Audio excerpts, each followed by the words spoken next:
Chris Godinez, licensed professional counselor, also the host of We Need to Talk with Chris Godinez. So this video is for educational and informational purposes only. If you feel you need a therapist, please go to Google, type in therapy your city, Psychology Today will pop up, click on that, and it will have all of the therapists in your area. Also, the views and opinions stated herein are mine and mine alone. They do not represent the ACA, the APA, or any other therapist for that matter. Boom, shakalaka, got that out of the way. Okay, so today's topic is narcissists and the holidays. So abusers and the holidays. Hey, Yvette, how you doing? So we're going to talk about why they ruin any sort of special occasion, any sort of celebration, any sort of holiday type of thing. Or conversely, they turn that holiday into a competition like nobody's business. So we're going to be talking about all of that. Also, I had a couple of questions today on that have been coming in over the week about wow, different topics. So one of them asked to talk more about when there is incest abuse going on. So I will have to try to figure out when I can slip that into a different, because that's a whole different topic that I do want to cover. The other one was on borderline personality disorder, and I answered the question in writing, but I figured I'd answer it here too. So apparently somebody was on a support group for, they have children that are have the traits of borderline personality disorder or full-blown borderline personality disorder. And someone in the group was saying that it's all traumatic based and that they should excuse and allow the behavior. No, absolutely not. Is it traumatic based? Yes, part of it is. But there is also a genetic component to it. So remember, everything's got a genetic component to it. It's nature, nurture, nature, nurture, nature, nurture. So with the borderline personality disorder, yes, it is generally based in trauma, mostly, not always, because you will have families where there are several children. One of them turns out to have borderline personality disorder, but the other ones don't. So, and they were all raised the same. So how can that all be nurture? Do you see where I'm going with that? And there's always the possibility that the parent has targeted that one client, that one child. And if that is the case, well then yeah, there is something really amazingly dysfunctional going on. But what was being said is that it's all the parent's fault. No, it's not. I'm sorry. Personal responsibility and genetics. Hello.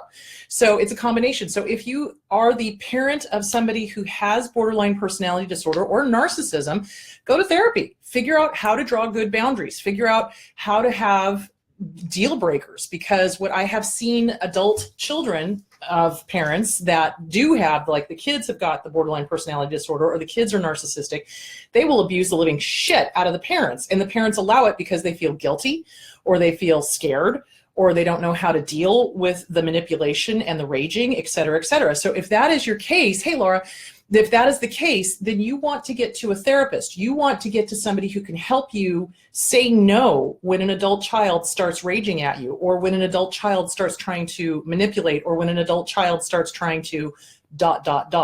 So you never ever allow the behavior, ever. That's bullshit. I'm sorry. That when I read that, I was just like, motherfucker, are you really seriously kidding me?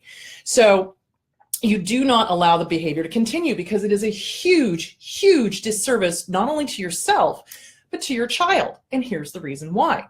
Society is not going to put up with temper tantrums. It's not. The first time they try to do that in front of a boss or in front of a client or in front of whatever, the boss and or the client or whoever, the workmates, are going to be like, no, not putting up with this. I'm the people pleaser, my sister, the golden child, and my brother, the abuser. Another sister, I can't label, she's just happy and normal. Yeah, I mean, it's not all trauma-based. I mean, I do think a large percentage of borderline is trauma-based, abso-fucking-lutely. Honestly, it's like when I get somebody with borderline that sits on my couch, the first thing I have them do is I have them, hey Laura, I have them read CPTSD from Surviving to Thriving by Pete Walker, because generally you will find some sort of trauma in the back. And if you don't, then there is something genetic going on. What is the topic today? Today is holidays. We are going to be discussing holidays and celebrations and how and why abusers ruin those times and what we can do. So one last thing I want to say about this topic is that you never ever allow anybody to abuse you, period. I don't care if you're the parent, I don't care if you're the sibling, I don't care if you're the friend, I don't care if you're the lover, I don't care. You do not allow anybody to abuse you. And if somebody with a personality disorder goes, wham, wham, wham, you're not letting me do my behavior, yeah, you damn straight I'm not. Absolutely not. It would be a disservice to allow them to continue to do that. So anyway, I hope that answered the question. I also answered it in writing, so I really hope that person is listening to this. Okay, so today's topic, holidays, celebrations. So we're coming up on Thanksgiving and Christmas, two of the trickiest celebrations of the year. So narcissists use this to manipulate, control, guilt trip, etc., etc., etc. You don't want to let them do that. And why do they do this? Why do they ruin holidays? Well, because it's not about them. It's not about them. It is upsetting to them, to their little ego, that the holiday focus is not about them. They are literally in competition with Jesus Christ. Seriously, at least as far as Christmas is concerned, because it's not about them. It's about family. It's about friends. It's about celebrating. It's about being together. It goes the same with birthdays. Narcissists cannot stand it when somebody else has a birthday. And when they have their own birthday, they pitch a fit. Nothing is ever good enough. Nothing is ever good enough. So they either do the whole martyr thing. You didn't get me anything that I wanted. You didn't pay enough attention to me. Wham, wham, wham. Or they do the whole extravagant look at me, look at me, look at me thing, you know, and go overboard in celebrating their birthday. So there's a balance to be had there. Okay, I was never allowed to join him or guests on the holidays because he knew it meant a lot to me. But if he'd continue to call me throughout the day to try to ruin my holiday plans, also, I was always excited to give him nice gifts. He is a 4-year-old, only gave me a coin purse. Wasn't the amount that mattered, but he gave his baby's mama expensive gifts and made sure I knew about it. Yeah, so they do that. They use this opportunity. They use this time of year to punish. And they do it by gift giving or not gift giving. So let's back up and break down the holidays. So let's talk about Thanksgiving first, and then we're going to talk about Christmas. So Thanksgiving. So what I have seen abusers do is they will use the Thanksgiving holiday as an opportunity to humiliate, to put down, to compete with, to harm, to insult, to et cetera, et cetera, et cetera, et cetera. So when I had somebody answer, you know, what to do about the holidays, because I was promoting this, this chat that we're having today, and they're like, just don't invite them. And I'm like, yes, exactly. So the easiest way to avoid these people is to just not invite them. Just don't do it. You don't owe these jackasses anything. You don't. And the question I always ask people is, if you were not related to them, would you have anything to do with them? And if the answer is no, act accordingly. You do not have to have family members, friends, bosses, etc. in your personal life if you do not want them there, period. Okay, hold on, questions coming in. My ex would pretend to forget my birthday after 2 years together. It was always to hurt me. Yes, they do that. Absolutely. I try to be normal and not let holidays get to me. I no longer do Thanksgiving because I would be doing Thanksgiving by myself. Yesterday, I dropped my adoptive mom, who's not a narc or any mental illness, but she was abusive all the time. I can't be around her anymore. Yeah. So if you cannot be around people, don't be around them. Don't be around them. You're under no obligation. So ask yourself this question. If you were not related to these people, would you have anything to do with them? Now, let's talk about the more complicated, not just your family, but your spouse's family. So what do you do? Hey, Marie, what do you do? So in some cases, you kind of just got to bite the bullet and go. So you can also make the stand and say, no, I choose not to be around these people. So in my husband's family, there was a side of the family that was just alcoholic, like nobody's business. Every time we went to a family function, the patriarch of the family would end up getting just absolutely ripping drunk and start insulting kids, grandkids, great-grandkids, saying incredibly inappropriate things, trying to fight people, etc. And I finally kind of looked at John and I was like, why are we doing this? What is the point. And it was kind of like, you know what? No amount of hanging out with the cousins that we like and no amount of really good cooking is worth it. So we finally decided to be like, yeah, no, we're not going to go anymore. Because the thing that would end up happening is that this gentleman, and I use the term loosely, would end up getting literally carried out by his grown sons because he was just falling down drunk and just abusive like nobody's business. So if you've got something like that going on in your life, you don't have to be witness to it.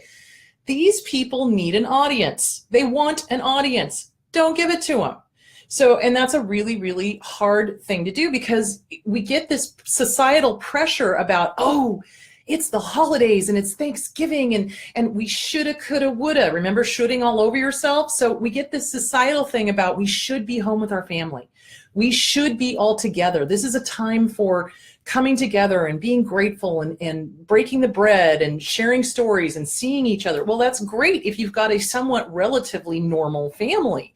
If you do not have a normal family and every single get together ends up in a fight or bad feelings or abuse or, somebody taking that opportunity to use the dinner table as a captive audience, et cetera, you are under no obligation to be with them.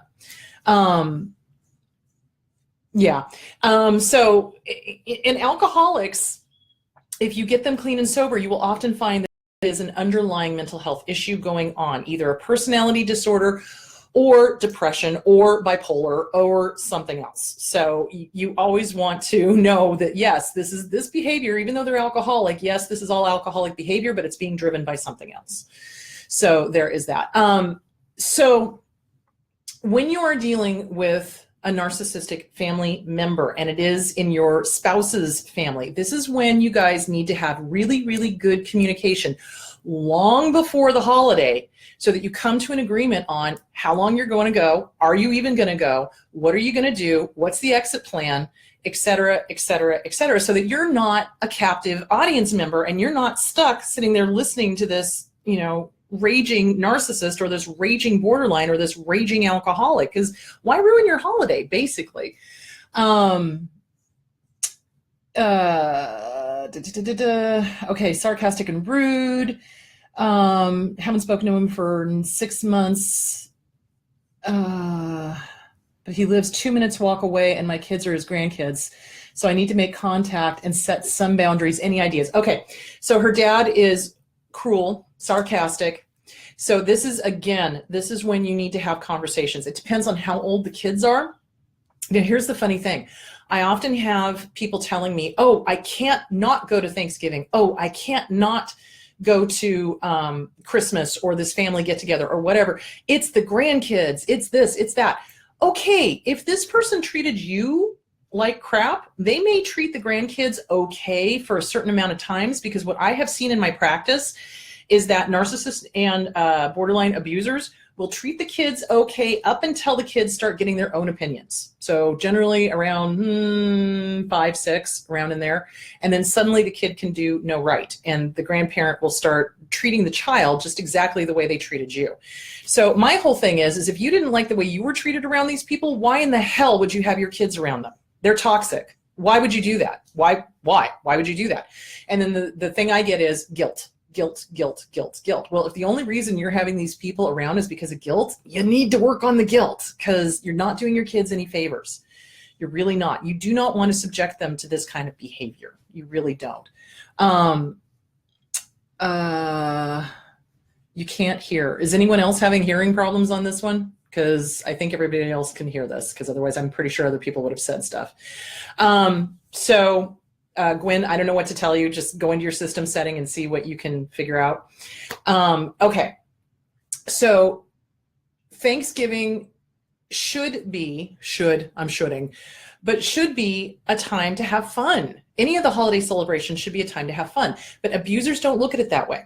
Abusers look at it as a competition, and they look at it as a way to show up. So the other thing that I have seen happen is a new couple will come together and they will start their their lives together, and they'll start, trying to do their own holiday traditions. And all of a sudden there will be competition coming from the mother-in-law or the father-in-law or whatever. And so that is also a sign of a toxic situation, because your mother-in-law should not be in competition with you. Your mother-in-law should be helping you. Your mother-in-law should be kind and supportive and helping and this, that, and the other thing. I have literally seen mother-in-laws get into cooking competitions, and not friendly ones either, with their new daughter-in-law, or they will demand that the new couple come spend every single holiday with them in an attempt to continue the control and in an attempt to continue the old family traditions.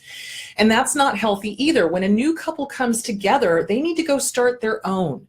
They need to go start their own. And that is the best advice I can give newly married couples. It's like, go start your own traditions. And if you choose to have the entire family come and, you know, have dinner at your house, you set some ground rules. You do. It's kind of like no political discussions, no religious discussions. We are going to have fun today. And if you're not, I will invite you to leave.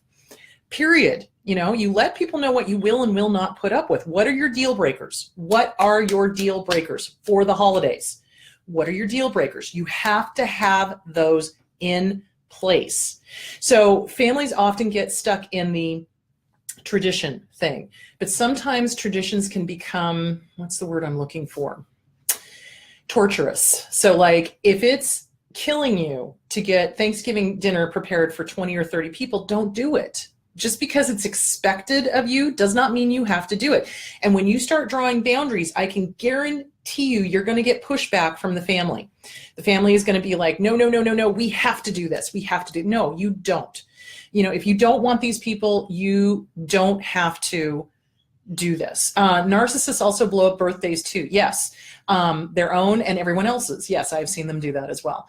Like not getting you a gift, giving you the same gift they did last year, or getting you the same gift they know that someone else is getting you, and then starting a huge argument. Yes, I have seen huge arguments start at Thanksgiving dinners. I have seen huge arguments start at birthdays, huge arguments start at Christmas.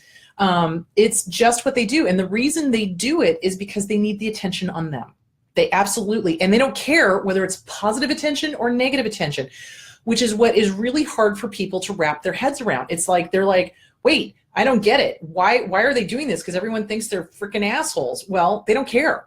All they care about is they're getting narcissistic supply. They're riling somebody up. They're getting somebody to respond to them in some way, shape, or form. So if you find yourself at a holiday celebration, a family celebration, and you've got somebody there who is clearly personality disordered, who is doing disruptive, negative behavior, you give them no attention. None. You gray rock them. You leave the room. You go outside. You decide, you know, hey, we're not going to stick around. You do whatever you have to keep yourself safe. You are under no obligation to stay and be a captive audience member. You suddenly have a family emergency. Oh gosh, the dogs need letting out. You need to go do whatever you need to do.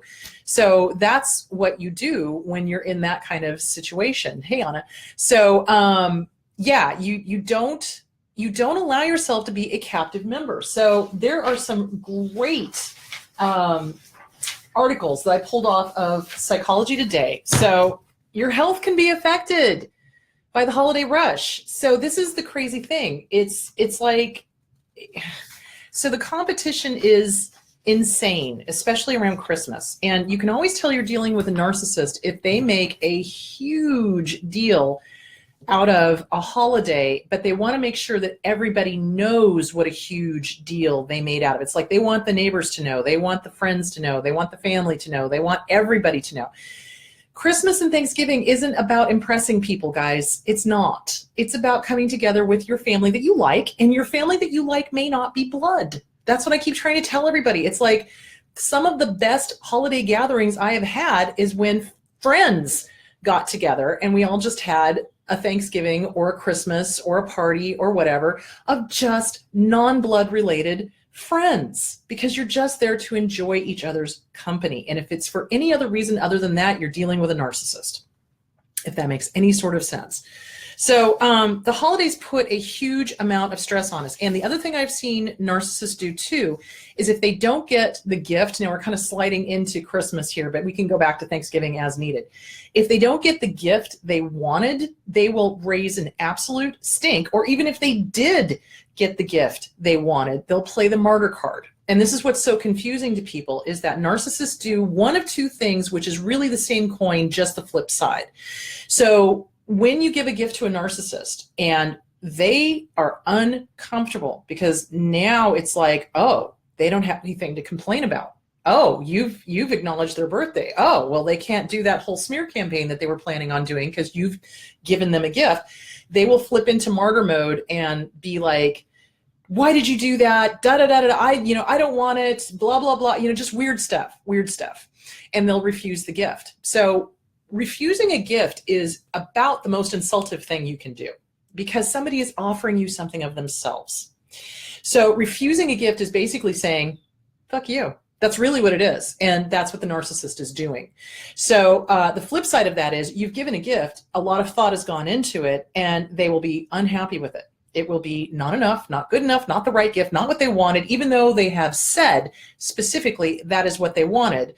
They'll kind of be like, wasn't really what I wanted. You got it from this retailer instead of the other retailer. I mean, bullshit like that. They do that kind of thing. So basically, this is what I'm saying. You don't want these people in your life. You do not.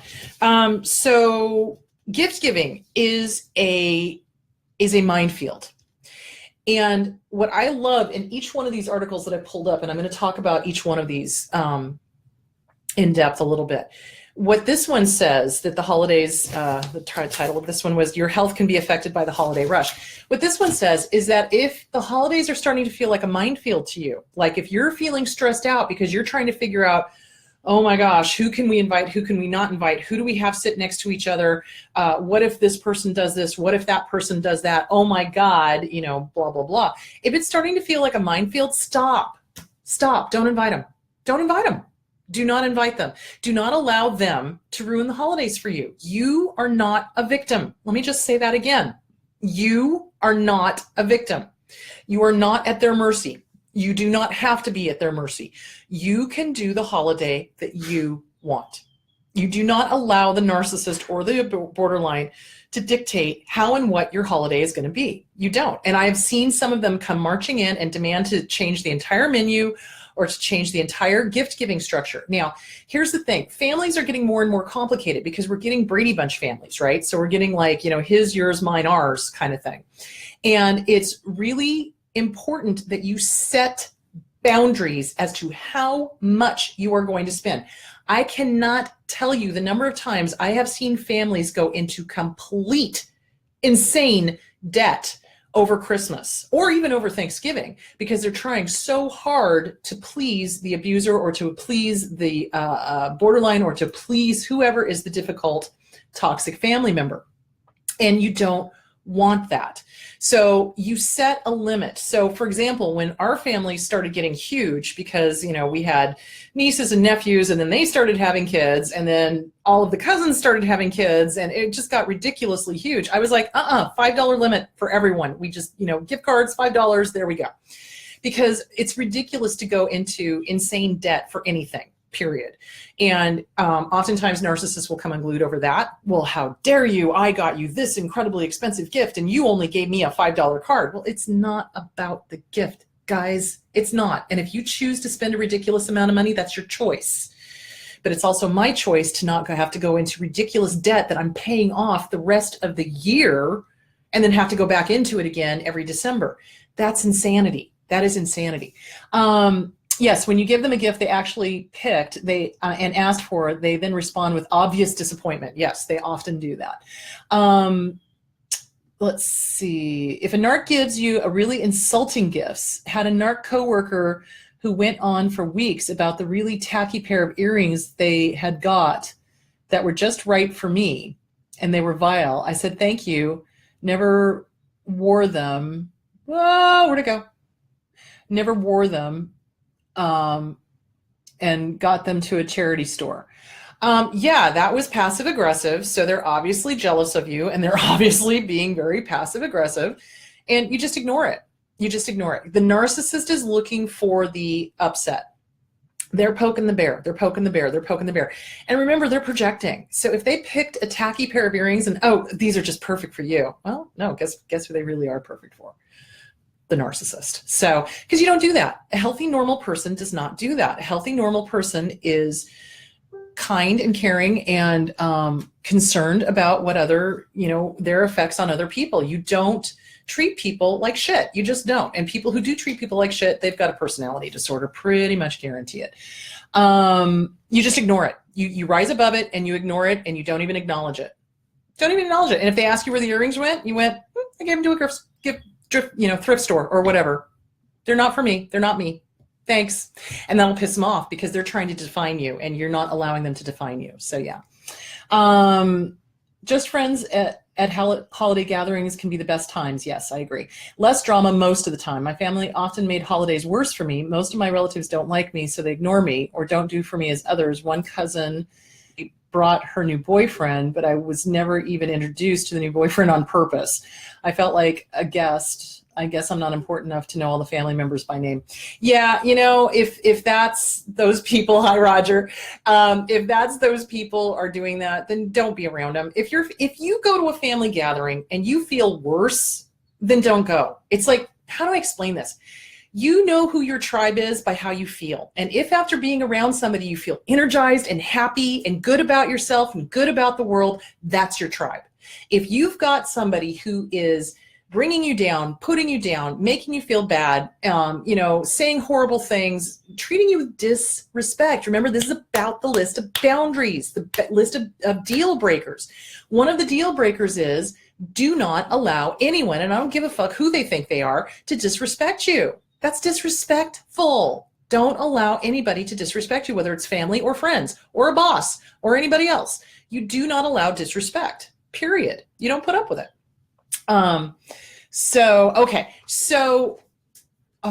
Lost my train of thought. Where did my choo-choo go? Hang on. So part of that is the gift giving thing. And you don't want to go into debt and you don't want to go kill yourself to try to outdo the Joneses. That's what narcissists do. So if you've got a family member that is just like, no, we need to go get all new Christmas stuff and show up our neighbors. That's crazy to keep getting new Christmas decorations every single year just to show up your neighbors.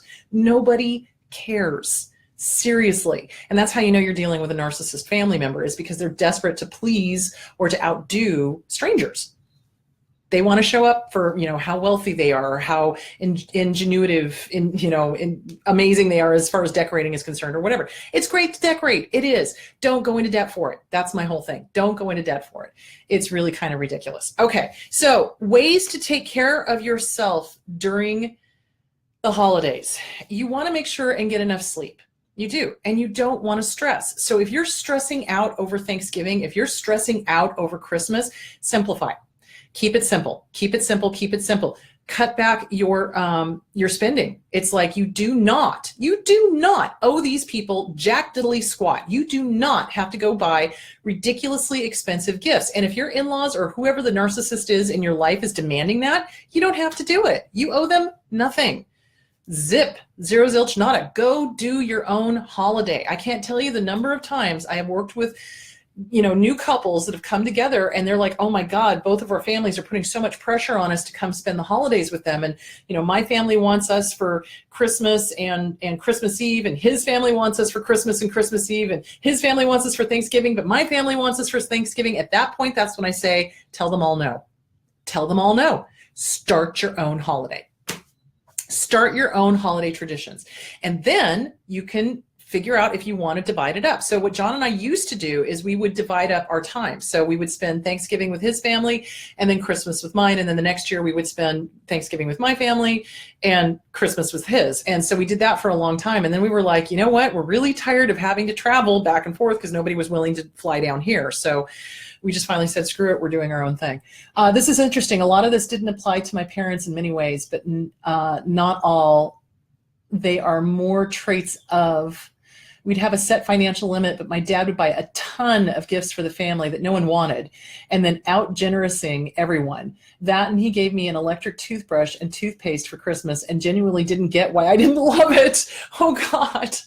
Okay. Yeah. So yeah. And again, if somebody chooses to spend that amount of money and go crazy, go nuts with that, that's on them. It's not that you put a gun to their head and said, buy me the most expensive thing. So if they choose to do that and then try to guilt you for it, that's when you go, this was your choice. I told you what I wanted. You didn't do it. You went crazy, go nuts. This is your choice. And boy, they don't like that, but too bad.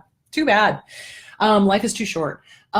Yes, it is simple. I no longer overthink it. Just don't choose to put yourself in the company of people who guilt you over things or make you feel drained or depressed after being in their company. Everyone has a choice and option. This is your life.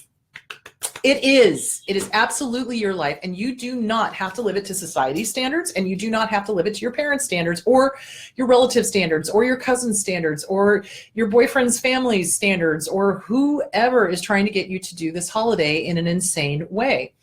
Can you talk about co-parenting with a narcissist over the holidays? Ha! Yes. Okay. So we're going to get to that. Hold on. Half a tick. I've got an article on that. There's an app for that. Hang on. So co-parenting with a narcissist. I actually have an article. Hang on. Talk amongst yourselves. I'll be right back. I'm trying to find it. Where'd it go? It's here. I know it's here. I printed it up. It's here. Hang on. God, that was a long one. Jeez, wait. Ha! Here it is. Okay. 3 tips for enjoying the holidays when you are divorced. So, one of the hardest things is that the parents will try to use the kids as pawns during the holidays. Absolutely. And this is horrifically hard on the kids. So what generally an abusive parent will do is they will ignore the kids throughout most of the year and then suddenly demand to have the kids during the holidays because they're trying to hurt the other spouse. They're trying to keep them from the other spouse. Even though they basically ignore them during the entire holiday period or during the entire year, suddenly it's like Thanksgiving and Christmas come along and New Year's, and suddenly they're like, well, I need to have the kids. I need to have the kids. I need to have the kids. Okay, you're not paying child support, you're not taking care of them, you're not visiting them, you're giving up a lot of your time with them, and then suddenly you demand that they come and spend Thanksgiving, Christmas, New Year's with you. Why? Well, it's a narcissistic supply thing. See, I got the kids, you didn't get the kids, they chose to come with me. Well, oftentimes it's not a choice, especially if the kids are minors. The kids are forced to go with the other opposing parent because of custody agreements or whatever, or the parent that does have main custody is so beleaguered and overwhelmed, and the narcissistic ex-partner is sitting there threatening to take him back to court. If you don't give me the kids on Christmas, I'm going to take you back to court, and I'm going to do this and I'm going to do that, blah, blah, blah, threat. And so oftentimes the parent just gives in and says, okay, you can have them on Christmas, or you can have them on Christmas Eve, or you can have them on Thanksgiving, or whatever.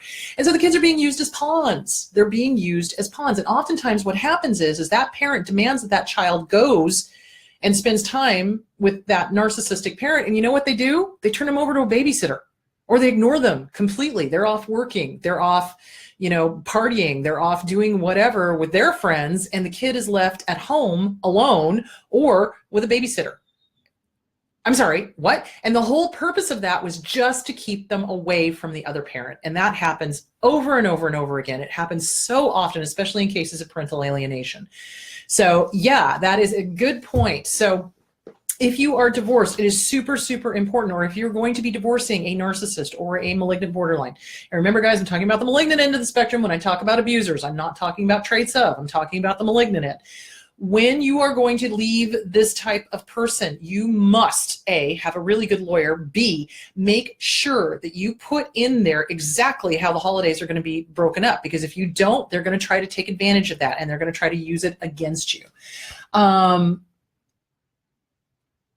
Yeah, I can't stand people that use their kids as a weapon either. It pisses me right the fuck off. Okay, advice. My child lives with my brother and his wife in a temporary guardianship. I don't know if I should ask my sister-in-law what I can get my child, but the issue last birthday of my child, I was told books only, so I wasn't even allowed, to get my child what I wanted to. The books were nice, but I'd like to get my daughter some toys to avoid a problem this Christmas. How do I talk to my sister-in-law about what I'm allowed to get my daughter for Christmas or birthdays from now on? I would get a third party. Seriously, I would get with a therapist and a third party therapist so that there is a independent, unbiased third party, have a sit down with them and figure out why. What is their reasoning for the books? What exactly did you want to get them? What is their reasoning for saying no? And come to some sort of mutually agreed agreement. And that would be the best way to do it. Okay, the narc would also call in the morning of whatever holiday and pretend we would spend the holiday together, but I'd never hear from him, of course, and he purposely wouldn't answer my calls, so I'd sit home alone waiting for him. The next day he'd call and laugh, hoping I spent it depressed and by myself. He'd also send photos to show that he had had a great time without me, and I allowed it. Yeah, that's just it. So here's the thing. Narcissists are sadists for the most part. They enjoy inflicting pain, and they enjoy inflicting emotional pain, and they enjoy inflicting physical pain if they can. So if they feel that they can hurt you, they will. They absolutely will. So here's the thing. It's a game with them. Everything is a game with them. There is nothing real about their existence. Everything is an end game. How can I hurt this person? How can I win? How can I do this? How can I do that? You know, how can I, they don't even view their kids as their kids. They view their kids as a tool to be used to hurt the ex. And the holidays are notorious for this. And that's why I'm saying you want to get everything in writing. You want to get everything into your custody agreement, how you're going to deal with the holidays and who's going where and for how long and what the pickups are like, etc. So let's say, for example, that the ex has got the kids, right? And you're going to be spending the holidays alone. Make plans. Make plans. Don't sit around and wait for the narcissist to come with the kids. It's like, if that's really going to happen, they'll make sure to arrange it. And you tell your kids ahead of time, hey, these are my plans. This is where I'll be. This is where you can get a hold of me, et cetera, et cetera, et cetera, because narcissists do this a lot. The other thing I've seen them do is they will try to prevent the children from calling. And then that leaves the other parent nervous. You know, it's like, well, are the kids okay? Are they sleeping? Are they eating? Is everything all right? Is my ex abusing them? What's going on? So again, you get everything into that custody agreement. There will be a phone call at such and such time every single night. It's terrible, but you do have to absolutely spell out the custody agreement, especially when it comes to holidays, especially when it comes to phone calls, especially when it comes to pickup times, drop-off times, etc. You've got to write it all out, and it has to be legal. And if you don't, those motherfuckers will do everything they can to fuck with your time, to make you worry, to make you sit at home alone, to make you nervous about the kids, to try to make you sad, etc., etc., etc. That's why I'm saying it's like, get with a good therapist, come up with a plan. What is your plan for this holiday? If you are single, if you've just gotten out of an abusive relationship and the narcissist has the kids or the abuser has the kids, what are you going to do to keep yourself safe? Number one, do you have a therapist? You should. And what are your plans? Make up plans. Go do, go live, go be. That is the best way to thwart any sort of abuser. The best revenge is always living well. It is. Live well and do as well as you can by your children. That is the important point. And that's the hard thing about the holidays. Okay, so this one is called 3 Tips for Enjoying the Holidays While Divorced. So this lady is talking about one of the things that narcissists will do is they will try to make it all about the stuff. And the one thing that this woman talks about in here is to remind the children that it's not about the stuff. So she had the kids, she and the kids went and worked at a soup kitchen, and they handed out, you know, bowls of soup to the homeless. And she reminded them, this is what this is all about. This is what being a good person is. It's not just all focused on you. How are we serving? How are we serving society? How are we serving our village? How are we helping our fellow man or woman? How are we taking care of those less fortunate than us? And that is hugely important, because the narcissist will focus it all on them and about the gifts and about the money and about this and about that. You want to flip it around and remind them it's about service. The happiest people on the face of the planet are the ones who do service and have true gratitude. Like true gratitude, like waking up in the morning and going, yay, I'm breathing. This is awesome. And hey, I got another day here on planet Earth. This is great. And wow, I'm really grateful for all of the benefits that I have. And I'm grateful that I have the use of my limbs. And I'm grateful that I'm, you know, happy most of the time. And I'm great. Do you see what I'm saying? Narcissists don't ever do that. And they don't teach their kids to do that. So that's why it's up to the other parent to teach the children gratitude and servitude. And I don't mean like servitude, like enabling. I don't mean that. I don't mean like, you know, you're killing yourself to help other people. It's like you do service. You do service to help your fellow human beings, kind of thing. Not to your own detriment. You do it when you can. And this is what this woman did when her ex started, putting things in a very materialistic kind of view. So that's what you want to do. Skip old traditions. So if you're divorced, skip old traditions. If the kids are going to be off with your ex, go do something for you. When was the last time you fill in the blank? When was the last time you had a massage? When was the last time you went to a spa? When was the last time you did your nails? When was the last time you hung out with friends? When was the last time you went and had a girls' night out? When was the last, or a guy's night out? When was the last time you fill in the blank? When was the last time you finger painted? When was the last time you flew a kite? When was the last time you went ice skating? When was the last time? We don't do enough stuff for ourselves. We don't, because we've been so focused on the abuser and trying to keep them safe. It's like, well, if I can just please them, maybe they won't scream at me. And we forget to take care of ourselves. So if the kids are going to go off with the other partner, yeah, go take care of yourself. That's really important. Okay. Again, Brenda, get with a good therapist on that question about the toys and stuff. I'm confused as to why the sister-in-law is doing that. So check with a therapist, get a conversation going between the three of you, and see if you can come up with a solution to that.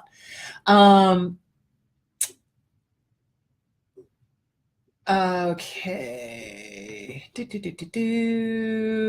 Okay. So yeah, you want to being in service is huge, and it really helps the kids. And skipping the old traditions are going to help you, because this is the new normal. It's just like when we go through a death. So during the holidays, when we leave an abuser and they're out of our life, it really is like going through a death. It is the death of that particular relationship. And so you need to get rid of the old traditions, and you need to start creating new traditions, completely new traditions that will support you and the children. And, yes, they are going to sometimes miss the old traditions, but you have to remind them this is the new normal. And then you help them adjust. And getting a therapist obviously is going to help a lot. You create a new routine. You bring holiday cheer to somebody else. That's what I was talking about, is doing the service. Be of service. Give gifts. Those trees that they have in the mall where you can go pick out a gift or a series of gifts for a kid that is like in a homeless shelter. That's a great way to do it. That is a wonderful way to bring cheer to somebody else. Go visit an old age home. Go visit an old age home and do something nice for them. So you can, if you can sing, or if the kids sing, do some caroling at an old age home. They love that stuff. They really, truly do. And, or ask the care home, what do they need? What would help bring cheer to the residents there? What can you do for them? So when my mom was living at the care facility she was at, I knew the residents loved pastries. So I would go buy enough pastries for everybody in the care facility, and they loved that. So you do things like that. What will bring them joy? What will cheer up their holidays? And my husband was telling me a story where he plays in a band at the community college over here, and his band leader was telling a story where they went and played at a care facility, and one of the songs they played for Christmas was "I'll Be Home for Christmas," and this poor old gentleman just burst into tears. He was like, "Please stop playing it. I can't stand it." So you have to read your audience. You have to know what's going to upset them. So if you're singing a song called "I'll Be Home for Christmas" and somebody's stuck at a care facility, probably not the best idea. So you really, really, really want to be sensitive to what you are singing if you choose to sing songs at a care facility when people can't go home for Christmas. So just be aware, be cognizant of that.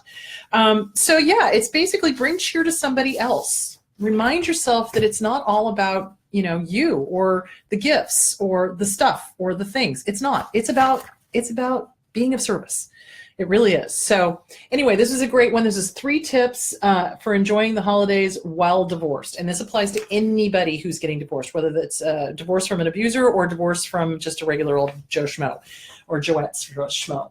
Okay, so addiction during the holidays. I think that is a good thing to talk about. So, and the reason I want to talk about that is because we are addicted to our abuser. We are as addicted to our abuser as a heroin addict is to heroin, period. So if we have just left or are thinking of leaving an abusive relationship and we are in that separation phase or we are in the no contact phase, you are going to get hoovered like nobody's business. So your abuser is going to call you on Thanksgiving. Your abuser is going to call you on Christmas Eve. Your abuser is going to call you on Christmas, on New Year's. you want to be prepared for this, guys, because this is what abusers do. They wait for the vulnerable time of the year, and the most vulnerable time of the year is the holidays, because that may have been the time when you guys got together, or that may have been the time when they did the love bombing, or that may have been the time when they gave you this amazing gift, or whatever. So they will use the holidays as an excuse to hoover you back into their lives. They will either do the whole baby, I miss you, or they will do the whole, remember when we did the walk in Paris, or, whatever the bullshit is. Don't fall for it. Don't fall for it. You need to make yourself totally Hoover proof, because they absolutely will do that. And you must treat your ex like heroin, just like an addict would. Who is your support system? Who is your sponsor? Who are you going to call when they hoover you and give you the line of bullshit to try to suck you back into their life? Who are you going to call that's going to help you not say, oh, yes, of course I'll come back into your life and we'll have this wonderful romantic blah, blah, blah. So you've got to make sure that you've got literally like the 12 steps. You need to have a sponsor. You need to have somebody, whether it's a friend or a therapist or a support group or something, and I don't care. Make sure you have somebody that you can call so that when they try to hoover you back, you are safe, and they're going to remind you, tell me about all the horrible things they did. And not too long ago, I had somebody come sit on my couch, and they were like, I can't write the goodbye letter. I can't, because every time I do, I start thinking about all the wonderful things. Okay, we're going to write the goodbye letter here in the office. So let's start the goodbye letter. Dear so-and-so. All right, now I want you to start listing all the horrible things, not the good stuff, because she started with the good stuff. And I was like, nope, you already know what the good stuff are. Why don't we remind you of what all the bad things were? And by the end of it, she was like, that son of a bitch. I'm like, there you go. That's what we wanted. Good job. And so she was able to finally say goodbye and let it go, because she got stuck in the good stuff. And that's what we do. We have a really nasty habit, just like an addict, to go, oh, wow, but the drug made me feel so amazing, and it was so great, and it was mind expanding, and it was so warm and lovely, and blah, blah, bullshit. You need to remind yourself of what happened. You need to remind yourself of how sick you felt. You need to remind yourself of how much that drug harmed your kidneys and your liver and your heart and your this and your that. It's the same thing with an abuser. How did they hurt you? How did they harm you? How did they disrespect you? How did they put you down? How did they make you feel? How did they isolate you? How did they take away your family? How did they take away your friends? How did they take away your hobbies? How did they take away? How did they take away? How did they take away? That's what you got to remind yourself of when you're doing the goodbye letter. And you say goodbye to all of that. You don't deserve to be treated like that, period. So yeah, you want to remind yourself that the holidays are a real trigger for not just relationship addicts, but drug addicts and alcoholics as well. Hold on, got to take a drink of water. Okay, so how can you protect yourself against that? Well, by one thing is by writing a list of the things that the person did to you, so that you remind yourself clearly of how you were abused, so that you do not get re-abused by these people. And you stick that list somewhere where you can see it and refer to it when the abuser tries to hoover you back, because they are going to. The other thing you want to do is you want to make sure that you have at least 8 hours of sleep. You need to take very, very good care of yourself during this time period. You absolutely do, because this is an emotionally vulnerable time period. All of the holiday season from now until about a week or two after New Year's, this is when most of the hoovers happen. This is when most of the BS happens with the kids. This is when most of the BS happens with, being hoovered back or sucked back into the relationship, or, the abuser stalking, or the abuser doing whatever. So you want to take good care of yourself. You want to get a good 8 hours of sleep. You want to make sure that your bedroom is comfortable. You want to make sure that you are eating correctly. And I do mean eating correctly, because between now and New Year's, most people pack on an average of 10 pounds because we're eating unconsciously. We're either eating because we're sad, or because we're angry, or because we're not conscious, or something. You must be mindful of how you are taking care of yourself during the holiday season. Why are you putting that in your mouth? Do you really need to have a third or fourth piece of pecan pie? Probably not. So you want to take care of yourself during the holidays. You need to make sure you're drinking enough water. Be careful of alcohol consumption. And, I am a recovering alcoholic, so I don't drink. So I expect there to be alcohol out and about. So if you are in recovery in any way, shape, or form, you need to have a sober partner, especially if you're new to recovery. And if you are not an addict in any way, shape, or form, and you've had an abusive relationship, be aware of your alcohol consumption, because that lowers inhibitions. And it also makes us more susceptible to a phone call or, an email or a text or whatever. So be very aware of your alcohol consumption. Absolutely. Avoid consuming too much sugar, caffeine, or any form of alcohol. I think I've just said that. Take time for yourself. Do it. The holiday season can be very stressful. You must do self-care. We don't do enough of that around the holidays. We don't do enough of that throughout the entire year. And again, it's because we're codependent and we have a tendency to take care of everybody else and their dog before we take care of ourselves. Go take a hot bath, read a good book, go to a lecture you've always wanted to do, go do the finger painting class, go do the painting class, go do horseback riding, go do whatever it is that you need to do to take care of you. Go do it. We don't take care of ourselves enough. And during the holiday season, especially if we are dealing with narcissistic or borderline abusers, we have got to take care of ourselves. And or if we're dealing with the whole custody issue of switching kids off and not having the kids for the certain holiday or whatever, take good care of yourself. When you make a to-do list, don't overwhelm yourself. It's like we get this perfect picture about Thanksgiving and we get this perfect picture about Christmas, and it has to be perfect. Well, generally that is something that was given to us by our abusive parents. So, it has to be this absolutely Norman Rockwell, perfect holiday, blah, blah, bullshit. You don't have to do that. Bullshit. You don't have to do that. You don't. You make the holiday yours, and it can be as simple or as difficult as you want it to be, but recognize that it is a choice, and recognize that you get to choose whether you want it to be complicated or whether you want it to be simple. My suggestion is keep it simple. Keep it simple. Keep it simple. Okay. Hey, Raman. Okay. So, when you do the to-do list, make it short. Make it doable. Because if you do a to-do list that's like 20 or 30 things and you only get 5 or 6 done, or even 3 done, you're going to beat the living crap out of yourself. Stop. Make your to-do list no more than 5. Do a to-do list of 5. If you get those done, fantastic. If you don't worry about it. You can do it tomorrow. So, all right.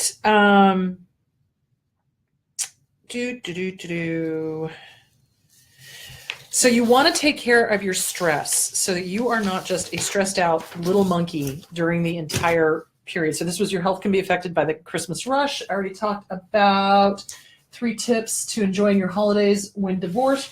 Okay, holidays. Oh, addiction. So remember, there's a lot of triggers around holidays. So our abusers are counting on that. They're counting on us getting triggered. And if you have a comorbid situation where you not only have been in an abusive relationship, but you also are having alcohol or drug issues, holy mackerel, guys, get into a therapist. Start working on those issues. Start working on your self-esteem. Start working on healing yourself so that your abuser cannot continue to trigger you. Because if let's say you have drug or alcohol addictions, right? And you're in recovery and you're doing okay. And then suddenly this person comes into your life, rocks your world, and now all of a sudden you're getting triggered and you're thinking, oh, geez, I'd really love to have that huge glass of wine, or geez, I'd really like to, whatever your drug of choice was. That's when you need to get with your sponsor, and that's when you need to take care of yourself, and you need to figure out how this person is being toxic and how they are a trigger for you. So be very careful about being around your abuser if you have left them and gone no contact and they're trying to suck you back in, or they're causing a bunch of drama and you're dreaming about, using. Hugely scary time of year. Please go get with a good therapist and work on those addiction issues so that you don't get sucked back into either drinking or using again, or get sucked back into an abusive relationship. Anyway, this is just a really good article. What is the best way to what are some strategies for surviving the holidays if you're an addict? First and foremost, always be prepared. Always have a plan. Always have a backup plan. Always know who you can call, who you can talk to, et cetera, et cetera, et cetera. So I really strongly suggest that if you have any sort of addiction issues, and most of us do if we were in an abusive relationship, it's called addiction during the holidays, recovered or not, it's important to be prepared. Now, I don't like the recovered. Here's the deal. It's recovering. I know the new thing is to say, oh, I'm recovered. Bullshit. And here's the reason why. I cannot sit here and tell you that I will never, ever drink again. I can't. If I did, I'd be a liar. You know why? Because if I came home some night and my house was burnt down and my dogs were dead and my husband was dead, I would probably go to the nearest fucking bar and get fucking ripped. I really would. So it is recovering. You are constantly in recovery. You are constantly working on it. You never, ever get complacent. Complacency is what leads to relapse. And that means with an abuser as well. That's why you always want to be cognizant and aware. What are your triggers? What are you thinking? What are you feeling? What is it that the abuser is saying or doing that is causing upset? What is it that is getting hooked in you? You know, what is, you know, especially if they say something and you're like, oh God, I really miss that. I really want that hit. Oh, wow. Yeah, no, call somebody, have a sponsor for your addiction to your abuser. Abso-fucking-lutely. Because remember, we are as addicted to the abuser as we are to drugs. Why? It's the intermittent positive rewards. I love you, I hate you, I love you, I hate you, I love you, I hate you. It's that roller coaster that we get addicted to, and that's not healthy. Okay, so the other article that I wanted to bring up, oh Lord have mercy, we are running out of time. Holiday ritual or rerun. So again, do the holiday traditions that work for you. You do not have to do holiday traditions that no longer work. So there's the old story of the family who would buy a roast and they would cut off the ends of the roast. And so finally one of the kids said, Mom, why do we do that? And the mom was like, I don't know. I don't know. Why? We've just always done it. It's always been done this way. Go ask your grandma. And so the grandma was like, I don't know. We've just always done it this way. Let's go ask your great grandmother. And so they go to and ask the great grandmother, and the great grandmother was like, look, we had a very small oven. We had a very small pan. We had to cut off the ends of the roast to make it fit into the oven. So tradition is not always logical. So you always want to make sure that whatever you're doing is because you want to do it and not because it's some sort of family tradition that has to be done, if that makes any sort of sense. Okay, so there's that. This is called holiday ritual or rerun, another good one on why you don't always have to do holiday stuff. Surviving holiday hell. Why do things go wrong during the holiday season and how we can make them right? So again, and this is a really, really long article, and I'm not going to go into great detail on it. Again, a lot of it has to do with expectations. So just because things have always been a certain way does not mean they need to continue to always be a certain way. And the best way is to be flexible. Life changes, the world changes, relationships change, families change. There's always going to be change. Nothing is ever static. And if it is, it means you're not growing. So that's not healthy either. So there's a good one called Surviving Holiday Hell.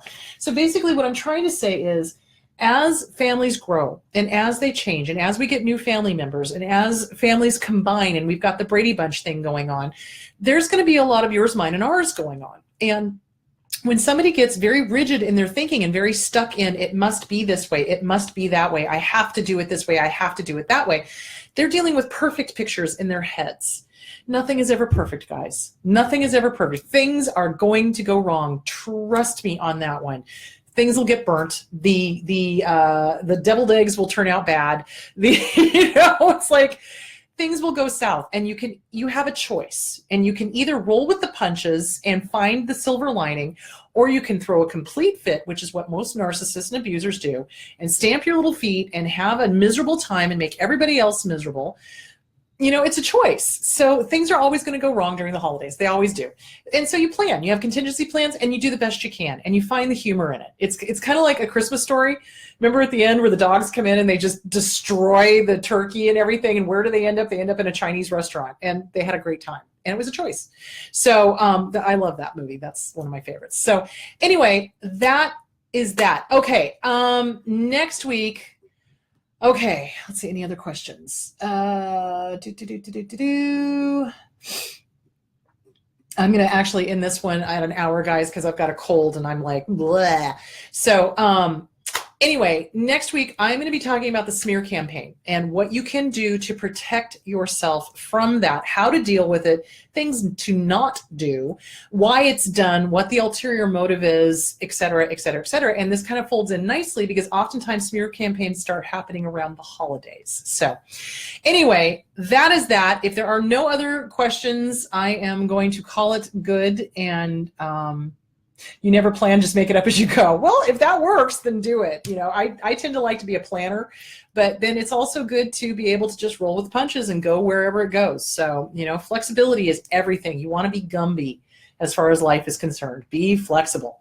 So anyway, all right, guys. So that is that on the holidays. Yes, the narcissists will use that as their opportunity to create a stink, to grandstand, to make other people miserable. You are under no obligation to be with them. If you were not related to them, would you have anything to do with them? If the answer is no, act accordingly. Create your own holiday plans. Leave the frickin' state. Seriously, it's like you don't even have to be in the same damn state. If you've always wanted to go do a quote unquote white Christmas in Vermont, go do a white Christmas in Vermont. If you've always wanted to have Thanksgiving someplace else, go have Thanksgiving someplace else. Or here's another thing. You can always tell everybody you're going somewhere and then just stay home. So yeah, you are under no obligation to please a narcissistic family member at all, period. If you don't want to spend time with them, you don't have to. And here's the other thing. You do not owe an abuser an explanation for anything at any time. And I often see survivors over-explaining themselves because they feel like they need to defend themselves. You don't need to. You don't need to. It's your choice. It's your choice because it's your choice, period. And you don't owe anybody an explanation. Don't ever forget that. All right, guys, I'm going to call it good for today, and then I'm going to go lay down because this cold is really kicking my ass. So have a wonderful, wonderful week. Next week is going to be on the smear campaign and how to deal with that and what to do if the smear campaign starts at the holiday table as well. So we'll talk about that, a kind of a continuation of today's topic. All right, guys, have a great week, and I will talk to you later. Bye.